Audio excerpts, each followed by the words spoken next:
Hello YouTube, HPZ here today, and this is the Sunday talkie.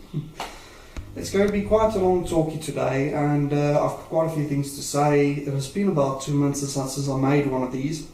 The first thing I just wanted to introduce you with is my new gaming cat here. He's my new partner. He's going to be joining me when I'm testing my games and things. I'm probably going to play some of them as well off camera, of course, because he's very camera shy. And he's probably going to be a bit irritating today during the talk. He's scratching things and things. It's still a kitten, so I'm still teaching him not to scratch everything and how to behave. The other thing, just quickly want to give a quick shout out to Stuart. I met you at Communicar about a month ago or so. And I just wanted to say it was a very nice meeting. It's always nice meeting fans, especially if they stay close. And you're actually the first person that called me out and said, "Hi HPZ, I like your videos." And it's nice to meet people from Centurion, especially playing retro games. You know, a few years ago, or just a year ago, if you asked me if there's anyone else in your area that actually plays retro or collects retro games, I would have said, no, not really, until today. But it's always nice meeting new people. Thank you so much for that. The other thing that I want to talk about, and this is a bit serious, is that most of you have noticed that I've started a Patreon campaign, or while I'm on Patreon now as well. What does that mean for my viewers? Absolutely nothing is going to change. My videos are still going to be, I'm still going to try to do 2 videos a week. That's always been my goal. But you'll notice that the rewards are pretty interesting. Basically what I'm doing is every round I make from Patreon is going to go directly back into retro gaming. I'm going to buy games from there. You're going to get opportunity to put your names on things. So when I record things, you'll see what you've purchased, and I'll tell you if these people purchased this or that sort of thing. So at least you know what's being done with the money. At the moment, I've got a very small channel. I don't expect anything. But when I do hit the 10,000 subscriber mark, which is 5 years, 6 years from now, it's good to have things like this in place. So it's not me asking for money or anything of the sort, it's just putting something in place for the future. And if you really do like my videos and stuff, feel free to donate a rand or two, I don't mind. Now, the other things that I need to talk about today that I'm going to be covering is my pickups for the last 2 months. Unfortunately, retro games the last 2 months has been few and far between. There just isn't so much stuff floating around November, December, because people end up actually buying more than what they normally do. So places that I normally buy my things at, which is thrift shops, charity shops, second-hand retailers, all of those tend to actually run out a whole lot quicker. So I generally don't always get the things that I like in December, but I did pick up some stuff over the last 2 months. A lot of it isn't that interesting or exciting, but at least there's been some progress. So I'm also going to be a little bit later on. I've been tagged by Big G, so there's another tag coming, and that's probably going to be about it for this week. So without further ado, let's have a look at the games that I've picked up in the last couple of weeks. The first lot that I've got here, I actually picked up from one of the second-hand shops in Errata Park, which was quite a few stuff there. They always have interesting selection. The first thing is X-Men for the DS. This is X-Men Destiny. It has the card in it, but no manual, which it's not that big of a train smash for me, because I do like the way that these look on the shelf.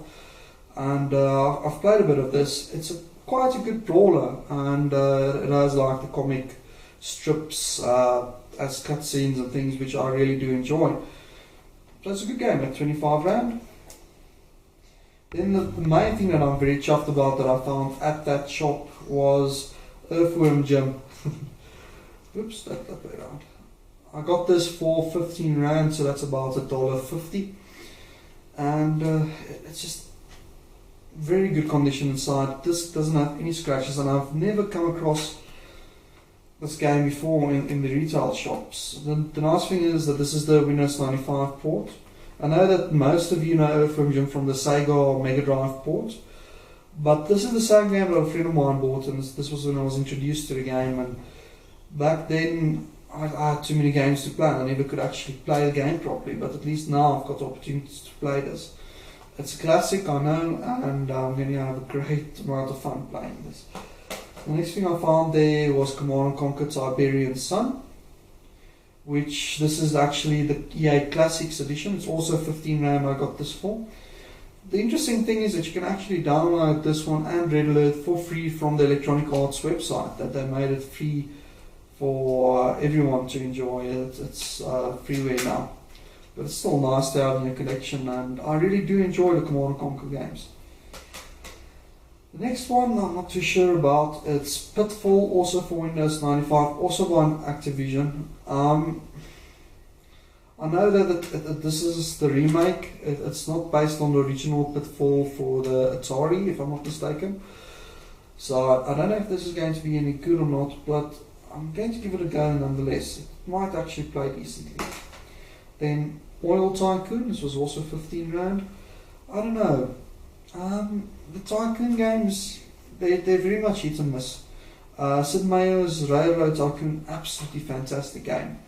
So, I don't know, this one might be good, this one might be terrible. I just got it because it's 15 rand, $1.50. You can't say no to that. Then I went to Cash Converters in Boxburg. That's about half an hour, 45 minutes to half an hour's drive from here. And I picked up Total Air War for the PC big box. I love these big boxes, and that's what I'm trying to collect at the moment. The box isn't in great condition, but what I do like about it is when you open it up, you get the CD, and this is what you don't find with modern games at all. Is that you get things like the keyboard map. So if you want to play this game, you're going to have to study up how to use the keys, what the radar symbols mean, and to finish it all off, you get issued this training manual. I mean, just look at that. And that's English. It's not in any other language.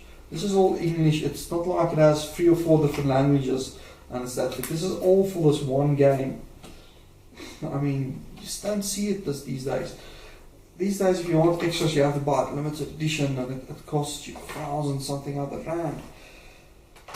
That's why I love big boxes, and I really wish that this is what went wrong with the computer game industries. They went away from this. They stopped doing this, and everything on Steam these days. Just don't get these anymore. Then while I was there as well, there's another Cash Converters in Boxburg that I visited, and they had a Nintendo DS there needing some repair, DS Lite. Considering that, I've got a friend that might want a Nintendo DS Lite, I grabbed it for 99 rand. There's quite a few things wrong with it, and I'm going to create a little video for that shortly. And it's probably going to get uploaded directly after this one or something of the sort. And yeah, I went to one last Cash Converters. This is the one close to me. And once again, it's probably no surprise because just about every talkie there's been one of these. I picked up another Wii for 199 rand. But only due to the fact that this one came with the power supply. I've got the power supply, it's tested, it's outside the packaging, I don't have it with me. With a remote, nunchuck, infrared receiver, and an AV cable. Normally, like 150 bucks, you only get the machine. So for 199, machine plus accessories, it's a fair good bargain considering that I've got so many machines without accessories. And that's about it. That's all that I actually found. I'm sorry, I forgot the things that I got today. I went to my local thrift shop, the one close to me, and I picked up Age of Empires Collector's Edition, or what I thought was the Collector's Edition, until I opened it up and noticed that this should have actually been in one of those thick game cases, game boxes, and it's in one of the thin ones, you can see there, and it's only the Age of Empires original compilation soundtrack. The irony, right? But nonetheless, I don't have the soundtrack for that. That's still great for me. Warbreeds, which is one of these repackaged soft key games. It has very low specs, so it's pretty old. It only needs a Pentium 90 or 133 to play. Might be 3D accelerated, might not be, but I like my strategy games. And the cover art and the sort of stuff really reminds me of a game called Warwind. If you're looking for a Warcraft beta of a game, pick up Warwind 1 or 2. It's a spectacular strategy game. Instead of just building armies or building barracks and things, you need certain units. And to get certain units, you have to put them through the academy and you have to train them to become certain units, so that you can build certain buildings, so that you can build other units. It's just a spectacular and phenomenal game, and if you do go and buy it, get the big box for it. You need the upgrade charts. That game is useless without the upgrade charts. If you don't have the upgrade charts, you can't play the game. It's as simple as that. Then I picked up one of the very common games. It's just, I've seen these floating around at the free place, always put off buying them. But this time I got it for £5, which is 50 cents, and that is Microsoft's Dangerous Creatures, which is like an encyclopedia thing, but it also has a nice Windows theme on there, so it's worthwhile having that in my collection for the Microsoft games. And you, kitty, I don't know if that's on camera, but the kitty is here. Because he's scratching my chair. I must teach you not to scratch things. But all of that will come in due time.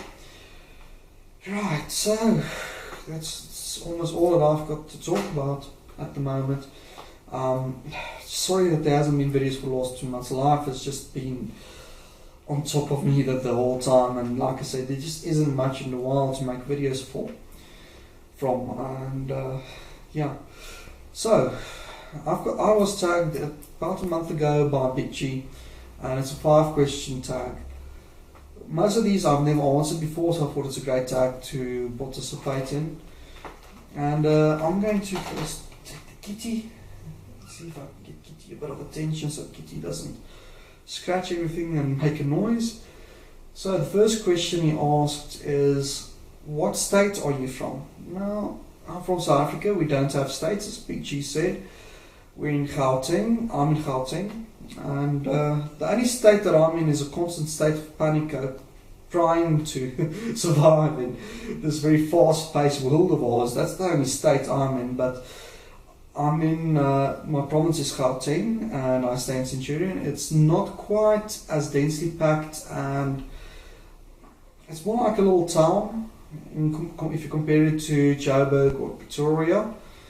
And it's a fast-paced life here. What's nice about it is nothing is more than 5 or 10 minutes away. If you want the high technology area, you go to Highveld, it's 5 minutes away. If you want the farm area, which I stay in Irene, it's like 5 minutes away. And everything here, if you want to go to the universities, it's 5 minutes away. That's what's nice about the area that I stay in. The next question is quite an interesting one, and one that I don't have 100% of an answer to, and that is, how did I start getting into collecting, or more specifically retro game collecting? And that's interesting because I don't have the exact answer for that. I just kind of started doing it from a very young age. I started collecting little toy cars. I've still got most of my collection. It's quite big, and there's a lot of cars, I'm sure, but it's worth a little bit. But I stopped doing that when I started hitting my teens. But during that time I only had a computer, one console, it was a Mega Drive, and I only had one game for that, basically, which is Sonic 2, and later on Echo the Dolphin 2.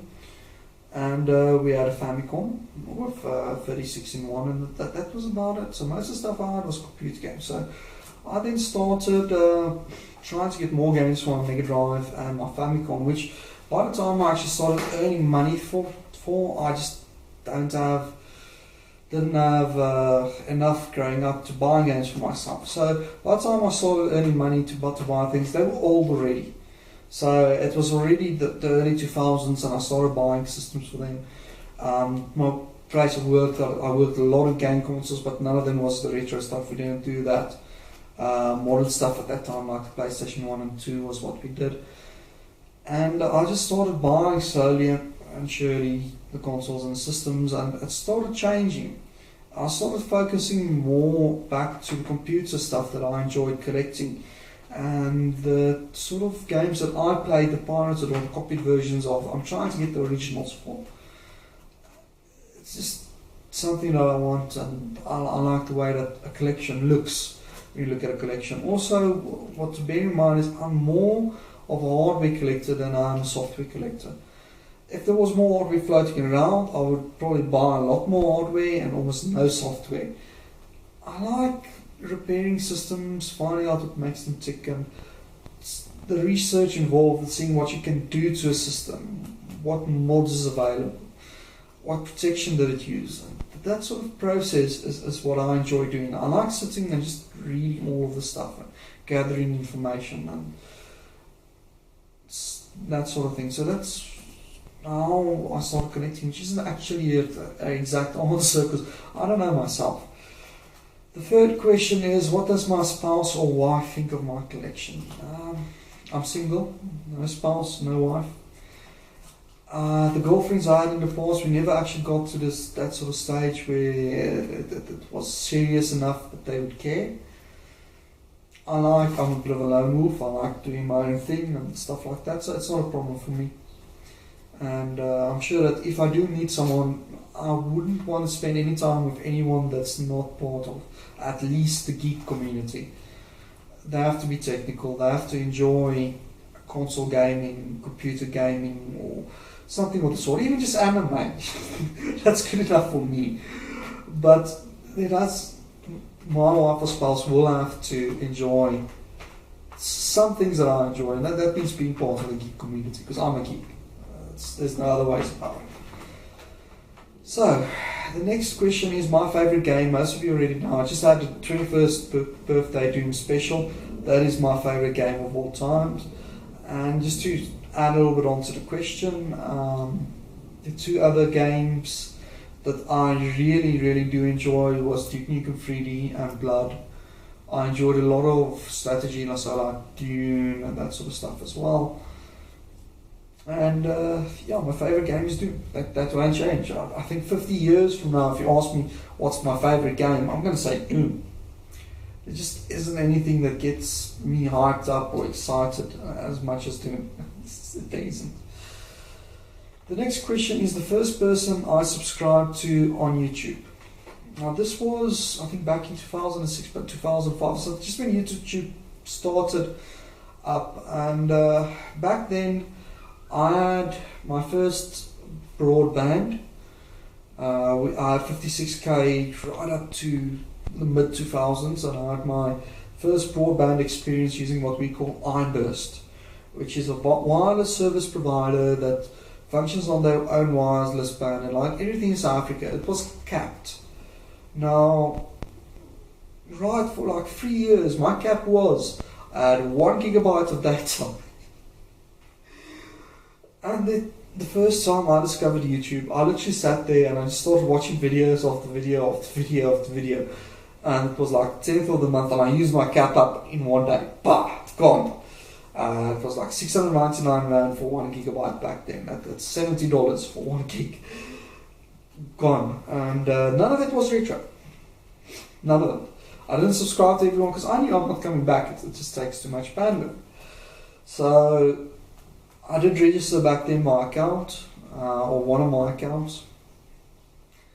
And like a year goes past, and iBurst started relaxing the cap sort of. And they started having a special on where you're capped up to 12 o'clock in the evening, and from 12 onwards to 6, it's uncapped. It doesn't go towards your daily cap. As long as you've got cap left over, you can do it. And I started going on YouTube in the midnight evenings and just watching YouTube videos. And back then I started noticing that it's better to subscribe. And one of the first channels that I found with retro content, and the first channel I subscribed to, was RetrogameTech. He did repairs on old retro game consoles and modern consoles, did a lot of eBaying, and what I liked about him was his voice. I subscribe to a person that I find easy to listen to. So someone that's probably the opposite of me, I'm very difficult to listen to. But I subscribe to someone that I can just put the thing on in the background, I can listen to what the person says and I can understand it and I can sympathize and visualize what he does. I need to be able to listen more than what I see on the screen. And he did all of that. Also awesome friendly guy. Did a lot of repairs. Unfortunately, I've noticed that he hasn't done anything in ages. That's just the way the cookie crumbled over time. I guess it was about 2 years ago. It was just when YouTube started partnerships and he became a YouTube partner, and then suddenly the channel stopped working. I would love to know what happened to him. Yeah, and that's the first person. Today, YouTube is probably the biggest part of my life. I watch 2 hours of YouTube video content a day. The Geek Group or Science channels or Retro Game Collection. I can't imagine my life without YouTube. And that's also why I enjoy doing videos so much, because it's a chance for me. Hopefully someone watches one of my repair videos and thinks the same way that I thought that sort of time back to RetrogameTech, and he thinks that this guy knows what's doing and he enjoys it and he gets something out of it again. That's my goal, is that people enjoy my videos and they get something out, and it's all good. So yeah, that's all for me. So what's going to happen in the next coming weeks? I've got a lot of repair video that I still need to edit and put online. I'm going to try and do that as much as possible. I'm actually on vacation at the moment, up to the 6th. The work closes because I'm doing IT, but for a construction company. And construction in South Africa closes, it shuts down from about the 12th to the 6th every year, from December to January. It's phenomenal. It's great to work in a company like that. So I'm on leave. That probably means that you'll see more videos. I'm going to keep them spaced out, so I've got some content for January for the struggle month. And the other thing you'll notice is my couch is way further. I'm going to, that side there, I'm trying to find a cheap desk that I'm going to set up there. I want a retro section, but most importantly, I want a desk that I can actually write on, draw on, and be productive on. So I'm probably going to do it as that section, or I'm going to take my main computer, move it there, and then move the retro stuff there. But I want an 8-bit area because I've got more 8-bit systems now. Thanks to Big G, he's saying 2. I'm still repairing those. Thanks. Grey hairs. They're very involved when you repair them, and there's so much conflicting information out there. This is phenomenal. Anyhow, like always, it's me, HP Zeta, and enjoy your day and evenings, and happy Christmas. I'm probably going to release something on Christmas, something special, I'm not sure what, but I will schedule something for Christmas. That's all from me today, and Kitty here behind me. Bye bye.